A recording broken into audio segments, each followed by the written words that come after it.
s'aimer tel que l'on est.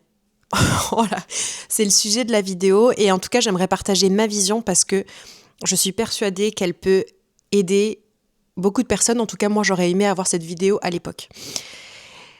J'ai un long cheminement vers justement ce truc de en fait je m'aime comme je me me suffis, etc., etc. Sauf que la théorie, je l'ai assez rapidement eue, c'est pas le sujet.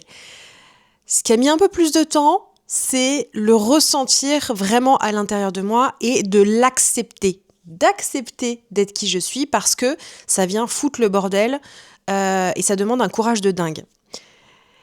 Donc c'est exactement le sujet de cette vidéo, c'est vraiment s'aimer tel que l'on est et parler d'un gros truc qui m'a quand même moi demandé un peu de taf, c'est cette espèce de réflexe de schéma sacrificiel.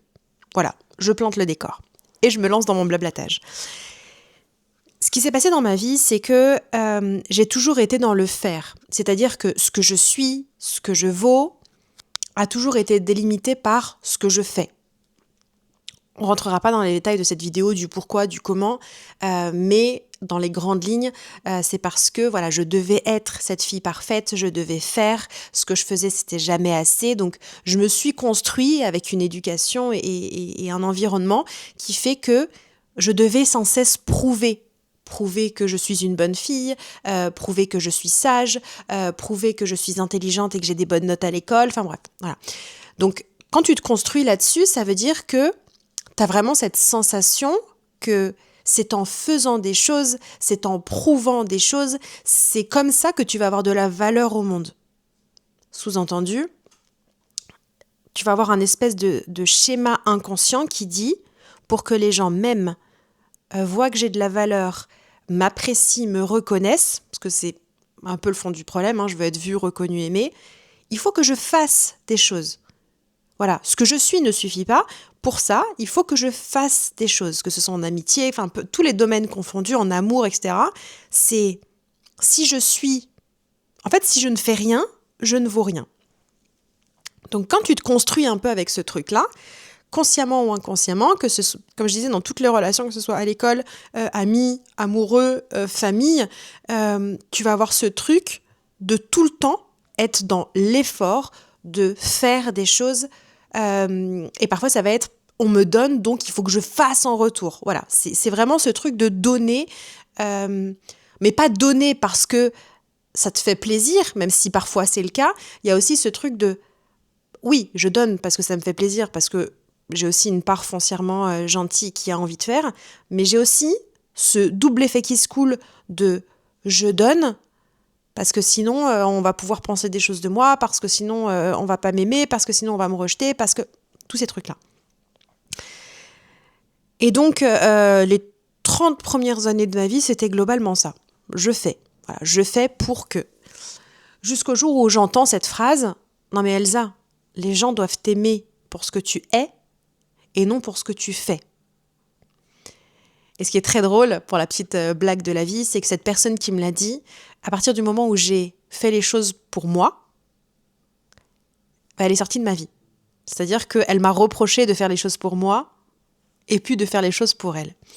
Donc parfois, c'est aussi des petits clins d'œil de la vie qu'aujourd'hui, je vois avec beaucoup de compassion, mais bon, sur le moment, tu te dis, c'est l'hôpital qui soude la charité. Bref. Et pourquoi je dis ça ? C'est parce que parfois, les cadeaux viennent des gens qu'on aime le plus. Et que, même s'ils nous font ce cadeau, parfois, nos chemins se séparent. Voilà. C'était aussi pour dédramatiser ce truc-là et d'accepter que c'est leur rôle à ces personnes-là dans notre vie. Et donc, j'entends cette phrase qui me fait un uppercut dans la tête. Genre, ah ouais, effectivement. Quand j'ai entendu cette phrase, c'est là où j'ai pris conscience, en fait, de... Oui, c'est vrai qu'en fait, je suis tout le temps en train de faire des choses pour qu'on m'aime. Premier gros shift. C'était il y a peut-être 5 ans de ça. Et, parce que j'avais déjà commencé un chemin de guérison, mais pas dans ce truc-là. Et puis cette phrase, elle ne m'a plus jamais quittée. Mais il y a eu ensuite toutes ces années où je me suis dit, ok, donc si j'arrête de faire je vais tomber dans le être. C'est-à-dire que je vais apprendre à être. Je vais apprendre à être moi et à arrêter d'exister sur cette planète en faisant. Et là, je me lance dans un long parcours que je pense qu'on est plusieurs à avoir fait. Et l'hypnothérapeute, acupuncture, kinésiologie, les soins énergétiques. Bref, je me lance dans un process où je teste plein de choses. Il se passe quand même plein de choses merveilleuses, c'est-à-dire que j'arrive quand même à me libérer de traumas, j'arrive à me libérer de blessures, j'arrive à me dépouiller de plein de choses. Et en parallèle, parce que quand même la vie elle est bien faite, quand tu es dans ce process de je libère, je travaille, etc., la vie te donne des belles surprises, des cadeaux, des rencontres, etc., etc. Et en fait, moi je m'accroche à ça, en me disant ok, je suis dans ce chemin de être, donc je me libère de tout ce qui m'empêche d'être pour arriver à cet objectif, on va dire ça comme ça, d'être moi. Jusqu'au jour où je me rends compte que tout ce chemin-là, dans le être, en fait j'étais dans le faire. Encore. Et que ce chemin sacrificiel, c'est-à-dire qu'au début je me sacrifiais pour les autres, c'est-à-dire que je vivais à travers les autres, donc ça veut dire que je donne pour qu'on m'aime, si l'autre est malheureux, je suis malheureux, si l'autre est heureux, je suis heureux, donc il y a vraiment ce truc sacrificiel face aux autres. Sauf que quand j'ai commencé ce chemin dans le être, le sacrifice, il était envers Bibi, envers moi. Parce que pour arriver jusqu'au être, c'est-à-dire pour être moi, je me suis fatiguée à faire des choses pour être moi. Sous-entendu, pour que je sois moi, aligné, truc, machin, bidule, tout ce qu'on entend, heureux, bonheur, nanana, je dois faire des choses. C'est-à-dire que je dois guérir mes blessures, je dois libérer mes traumas, je dois plein de choses pour être moi. Deuxième gros shift, je me suis dit, ok. Donc ça sous-entendrait que j'ai dû faire des choses pour être moi. Parce que sinon, ce que je suis ne suffit pas. Ou n'est pas bien aux yeux du monde. Ou voilà, tous ces trucs-là. Et donc quand j'ai eu ce shift, j'ai eu une aversion totale, justement, et j'ai commencé à avoir plein de choses qui me dérangeaient dans le milieu du dev perso, de la spiritualité, patin couffin. Parce que je me suis dit, la réflexion que je me suis faite, c'est... Je réfléchis encore parce que je me dis peut-être que j'ai zappé et que je ne l'ai pas entendu à ce moment-là.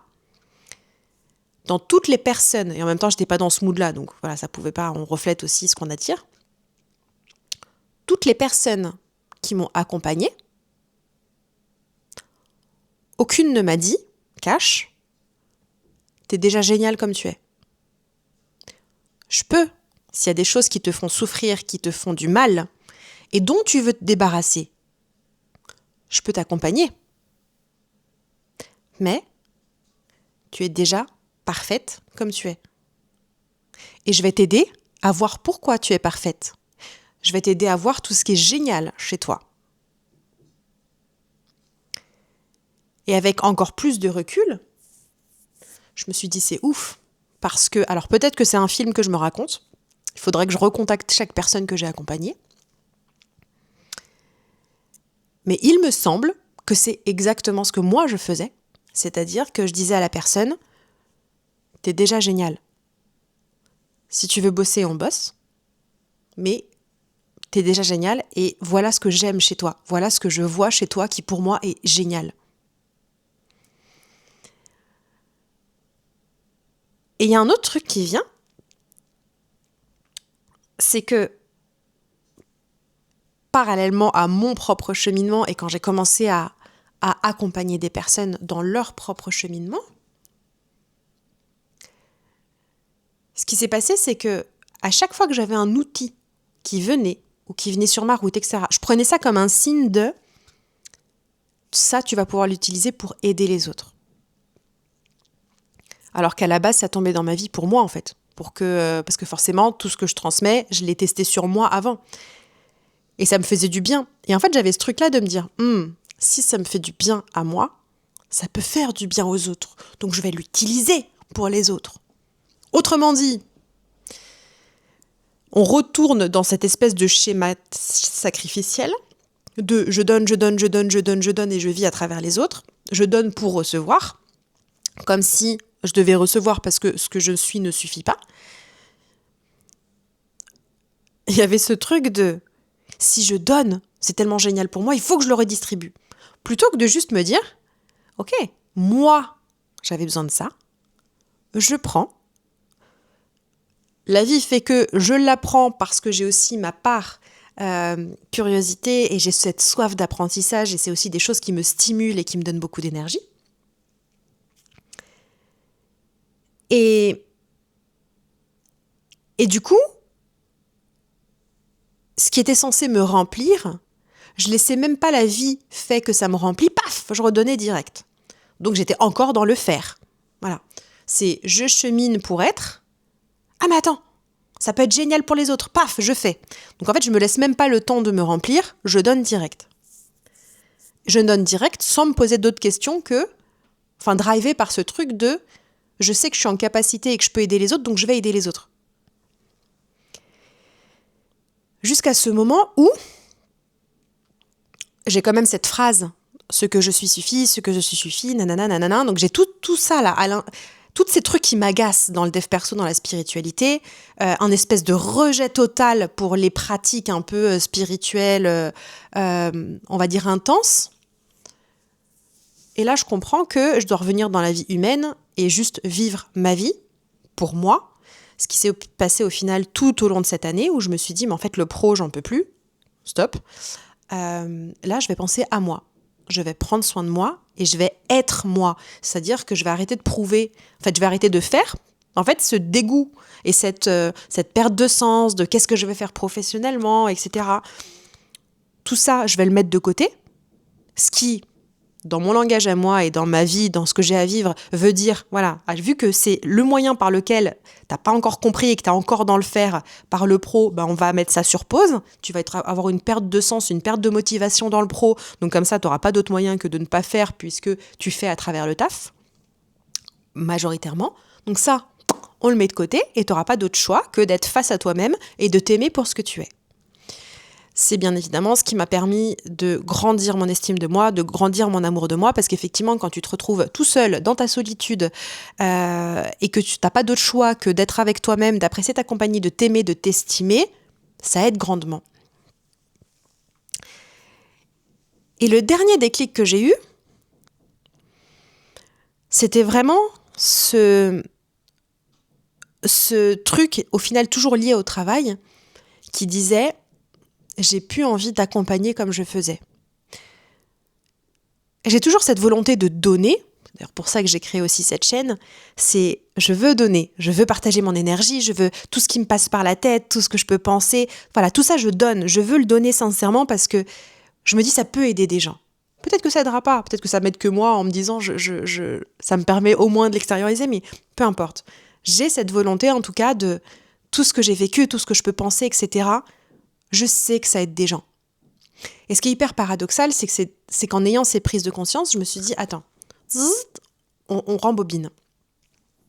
Et j'ai des flashs de quand j'étais ado, de quand j'étais enfant. Et je me disais, mais en fait, si j'enlève toutes les fois où j'étais dans le faire pour les autres, parce qu'il y a forcément eu des moments où j'étais juste moi parce que dans un moment d'euphorie, dans un moment où pour je ne sais quelle raison, j'avais pas besoin d'exister aux yeux des gens, il y a quand même des moments comme ça. Et en fait, quand je regarde ces moments-là, je me dis, les gens, tous les compliments que j'ai eus dans ma vie, toutes ces personnes-là à qui on a eu juste une conversation anodine, toutes les personnes qui ont croisé mon chemin, et qu'en fait, je me souviens tous les merci, parce que je les ai écoutés, parce que je leur ai dit un mot, une phrase, et qu'ils reviennent je sais pas combien de temps après en me disant je sais pas si tu te souviens, tu m'avais dit ça, j'y pense souvent, ou ça m'est revenu en tête, ou en fait je me suis rappelée de tous ces moments-là avant même de cheminer sur moi-même, ou même étant jeune, c'était parce que je faisais rire, parce que les gens me disaient que j'étais solaire, parce que j'ai pris tous ces moments-là et je me suis dit, mais en fait, c'est ça ta valeur. C'est ça que tu es venu apporter au monde. Et là, alors je dis pas que ce que je dis, ça va parler à tout le monde, mais on me disait les choses, toute ma vie on m'a dit en fait. On m'a dit ce qui était inné et merveilleux chez moi. On me le répétait. Donc j'ai d'abord eu cette phrase où non, n'importe quoi, parce que c'était normal pour moi, c'était ma normalité, donc c'était pas un talent, c'était pas un truc de ouf. Et là j'arrive à un stade de ma vie où je me dis, mais bien sûr que si, c'est un truc de ouf. C'est un truc de ouf de juste, même parfois sans parler, être là, posé, et d'avoir un truc qui se dégage de moi, qu'effectivement je sais pas forcément m'expliquer, mais d'avoir ce truc qui se dégage de moi, et de me dire, ça fait du bien aux gens. De dire un mot, une phrase, de rire, peu importe ce que ça va être, parce qu'au final, c'est pas tant les mots, c'est ma présence, qu'en fait, quand je suis bien avec moi-même, quand je suis heureuse, quand je suis bien dans mes bottes, ça fait du bien aux gens. Eh bien ça a été, et c'est encore, une des choses les plus challengeantes à intégrer. Parce que c'est un des trucs qui m'agace, c'est un grand mot, avec lequel j'ai changé d'avis dans le développement personnel, c'est ce truc-là de... comment dire ?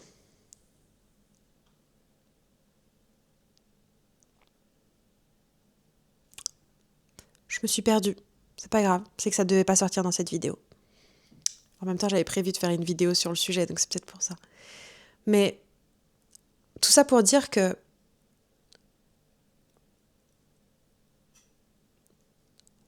si c'est ça y est, c'est revenu. Bon, je devais quand même le dire. Dans le dev perso, il y a plein de théories. C'est ça que je voulais dire. C'est que on se retrouve avec d'innombrables coachs, ou on met le mot qu'on veut dessus, de gens qui accompagnent, qui vont te donner les théories. C'est bien d'un certain côté, comme ça, on a l'information. Bon, même si pour moi, maintenant, il y a trop de... Il y a un peu... On tombe dans la surinformation. Il y a tout ça qui dit, ok, je prends l'info, j'ai la théorie. Sauf que dans tout mon cheminement vers le être, justement, je les avais, les théories. C'est pas le sujet. Donc on me disait des trucs comme oui, mais ça, c'est... Mais je l'ai, la théorie, c'est pas le sujet. Moi, ce qui me frustre et ce qui m'agace, c'est qu'en fait, j'arrive pas à le mettre en pratique. C'est-à-dire que je l'ai, la théorie, mais j'arrive pas à le mettre en pratique. Et pour cause, y a ce que moi j'appelle le timing divin. Et c'est aussi pour ça que dans le dev perso, il y a des choses qui aujourd'hui me dérangent et que ça ressemble à une to-do list qu'on doit faire pour être bien, alors que non. Pour moi, on travaille jusqu'à la mort, on grandit, on s'élève jusqu'à la mort. Et pour moi, on n'a pas tous à travailler les mêmes choses et on n'a surtout pas tous à les travailler au même moment. Parce que moi, je dois travailler à 30 ans, peut-être que quelqu'un, ça va être à 50, 60 ans. Peut-être que quelqu'un n'aura pas du tout à le travailler. Peut-être que quelqu'un l'a déjà travaillé sans s'en rendre compte. Enfin, voilà. Et c'est pour ça que je dis que dans ce être aussi, ce chemin dans le être, et j'étais aussi dans le faire, c'est parce que j'avais cette sensation, à force de l'entendre partout, que je cochais j'apprenais toutes les leçons, parce que j'ai un cerveau quand même j'ai quand même la tête très bien faite, et je retiens tout, et je comprends très vite les choses. Donc j'avais toute la théorie, dans ce chemin de être, et j'étais là, ok, j'ai la théorie, pratique. Bah oui, sauf que la pratique, parfois, en fait, c'est pas le moment. Et je me fatiguais à vouloir faire en sorte que la pratique arrive alors que c'était pas le moment. Et puis, des années plus tard ou des mois plus tard, paf, il va y avoir un truc qui fait que ah, mais c'était donc ça. La théorie que j'avais là, que j'ai appris il y a longtemps, et que je me suis un petit peu acharnée et frustrée à vouloir le comprendre pas juste avec ma tête, mais le ressentir vraiment jusqu'au fond de mes tripes. Maintenant, j'ai eu en une journée un pic, un espèce de truc qui s'est passé et paf. Ah mais ça y est, j'ai compris. Et ça m'est tombé dessus. Justement parce que quand on n'a pas besoin de faire. Et voilà, c'était la petite parenthèse quand même sur le dev perso et des choses avec lesquelles je suis plus d'accord aujourd'hui. Et moi aujourd'hui, je pars du principe que on est tous déjà parfaits. Et ce que je disais, en fait, j'aurais aimé avoir quelqu'un qui me dit, enfin qui fasse ce que je faisais en fait, mais j'ai dû faire le job toute seule, voilà, c'est pas grave. En fait, c'est même plus vicieux que ça. Dans mon cheminement, ça a été, j'avais la frustration parfois d'entendre certaines choses et je me disais « Ah, mais c'est pas ça, comme je disais, je l'ai la théorie, c'est pas ça, c'est ce truc de me sentir incomprise, de me dire « Mais vous comprenez pas ce que je veux dire ». Et en fait, la seule chose qui me manquait, c'était de me dire « T'es déjà parfaite, en fait ». Et ça, j'en ai déjà parlé, c'était vraiment En fait, pour moi, les piliers, c'est s'aimer, s'estimer. Mais s'aimer vraiment et s'estimer vraiment. Et c'est pour ça que c'est aussi l'objet de cette vidéo. J'avais vraiment envie de partager ce truc parce que c'est encore très récent et je sais que je vais encore cheminer sur ce chemin-là, de me dire l'acceptation que, en fait, juste je parle. Parfois, j'ai même pas à parler, juste je suis à côté d'une personne et je vais lui faire du bien. C'est exactement pour cette raison que j'ai eu un dégoût total pour les étiquettes professionnelles. Et je dis pas que c'est le cas pour tout le monde. Il faut des coachs, il faut rien du tout, mais voilà, il faut de tout pour faire un monde. Là, je parle de mon histoire personnelle où je me suis dit, en fait, j'ai plus envie d'être une coach, j'ai plus envie d'être une mentor, j'ai plus envie de donner. J'ai tellement donné toute ma vie pour recevoir qu'en fait, aujourd'hui, j'ai plus besoin de ça. Aujourd'hui, ce que je veux, c'est partager. Bien évidemment, voilà, l'humain et les connexions humaines et les relations humaines que je vais avoir dans ma vie font que je vais recevoir d'une certaine façon, mais je ne veux plus donner pour recevoir. Ce qui veut dire que coacher quelqu'un, en fait, j'ai plus envie de ça aujourd'hui. Voilà, j'ai juste envie de partager et moi, je me remplirai d'une autre façon. Mais je n'ai plus envie d'être de faire, donc en l'occurrence coacher, etc. Je n'ai plus envie de faire pour exister. Je n'ai plus envie de ça. Mais ça demande un énorme travail de se dire c'est pas grave de passer pour la méchante, c'est pas grave de passer pour une égoïste. Mais le travail le plus challengeant pour moi, ça a été de me dire il faut que tu acceptes, Elsa, de ne plus aider, accompagner les gens alors même que tu pourrais le faire. Ce truc-là ça tu l'as, cette capacité, mais il faut que tu acceptes que c'est pas ce qui te fait du bien. Donc avec tout ce que je viens de dire, comprenez pourquoi. Parce que ça me renvoie à ce schéma de il faut que je fasse pour que... Voilà, c'est ce truc... Voilà. Donc, aujourd'hui, j'avais envie de partager ça en me disant ça va peut-être aider quelqu'un. Que le plus dur pour moi, ça n'a pas été de guérir mes traumas, ça n'a pas été de guérir mes blessures, ça n'a pas été de tout repos, attention. Et je dis pas qu'il faut pas le faire. Voilà, c'est vraiment pas... Vous prenez ce que vous avez envie de prendre. Ce que je partage, c'est mon vécu. Travailler sur mes traumas, mes blessures. Bien sûr que j'en ai chié, bien sûr que j'ai chialé, bien sûr que c'était pas confortable. Mais au final, vu que j'avais la souffrance, c'était quelque chose que je connaissais, moi, le plus dur dans mon cheminement, ça a été de me dire, Elsa, tu as le droit d'être heureuse. Le bonheur n'est pas un danger. Elsa, tu n'as rien à prouver à personne. Elsa, tu es déjà parfaite comme tu es, mais c'est même pire que ça, c'est ce qui fait que tu es magique, tu ne t'en rends même pas compte. Et en fait, pour moi, le plus gros challenge dans m'autoriser à être moi, ça a été exactement ça. Ça n'a pas été de fouiller dans ma merde, de fouiller dans mes traumas, d'aller dans mon ombre. C'est d'aller dans ma lumière. D'aller dans ma lumière et dans le fait que la vie, elle peut être belle. La vie, je peux être heureuse. Je peux vivre ma vie de ouf. Beaucoup drivé par le monde qui parfois te dit non mais c'est pas comme ça que ça marche. Il faut que tu ailles dans ta merde pour être heureuse. Il faut que tu... Enfin, toutes ces injonctions, genre la vie c'est pas une vie de bisounours, tu peux pas tout avoir. Enfin, voilà, c'est tout ça qui venait peser dans la balance de ok, c'est pas grave, je vais continuer à travailler mon ombre, mes traumas, mes trucs, mes machins. Mais le plus compliqué pour moi, ça a réellement été de me dire, bah en fait je suis déjà une meuf de ouf. Même si tout le monde me le disait, hein. Et c'est ça qui est aussi challengeant, c'est que parfois les gens me disent « Mais si, mais t'es génial !» Un peu à l'image du poids. Parce que le truc, c'est quand même, voilà, les gens qui vont te dire « Mais non, mais t'es pas grosse ou t'es pas maigre. » Mais en fait, c'est pas une question de poids. C'est une question de comment toi, tu te vois. Et je prends cette métaphore exprès parce que je pense qu'elle va être très parlante. Quand tu es pareil dans ce process-là, de t'aimer pour qui tu es, à l'image du poids, c'est pas ce que tout le monde te dit, c'est comment toi, tu te sens. Voilà, toi, tu vas avoir l'impression que t'as une sale gueule, même si tout le monde te dit « Mais non, t'es belle !» Oui, mais moi, j'ai l'impression... Ça veut pas dire que j'ai une sale gueule. Ça veut dire que moi, j'ai l'impression que j'ai une sale gueule. Et ben, quand tu chemines vers ton être, c'est pareil. Tout le monde dit « Mais non, t'es solaire, t'es génial, t'es truc... » Mais c'est pas une question de ça. Une part de moi, au fond de moi, je le sais, ça.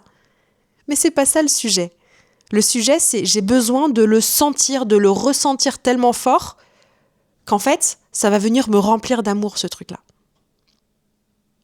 Voilà, je vais m'arrêter là. Mais je ne sais pas à qui ça parlera. Mais je trouvais important de rappeler ici que ouais, c'est pas évident de s'aimer pour des choses qui sont pour nous innées. Et pour des choses où on a l'impression qu'on n'a rien fait pour les mériter, alors que c'est en général exactement ça qui est notre magie et qui fait que nous, on est un truc... Enfin, c'est ce qu'on est venu apporter sur cette terre. On n'est pas venu apporter tout ce qu'on va apprendre. On est venu apporter ce qu'on est foncièrement. Et en général, c'est ce qui est inné chez nous et qu'on fait sans même s'en rendre compte. Et donc, du coup, on a l'impression que en fait, c'est un truc banal que tout le monde a, alors que non, c'est exactement notre magie personnelle. Et j'avais vraiment envie de l'apporter ici. Voilà, je vous laisse avec ça et je vous envoie une pluie de love.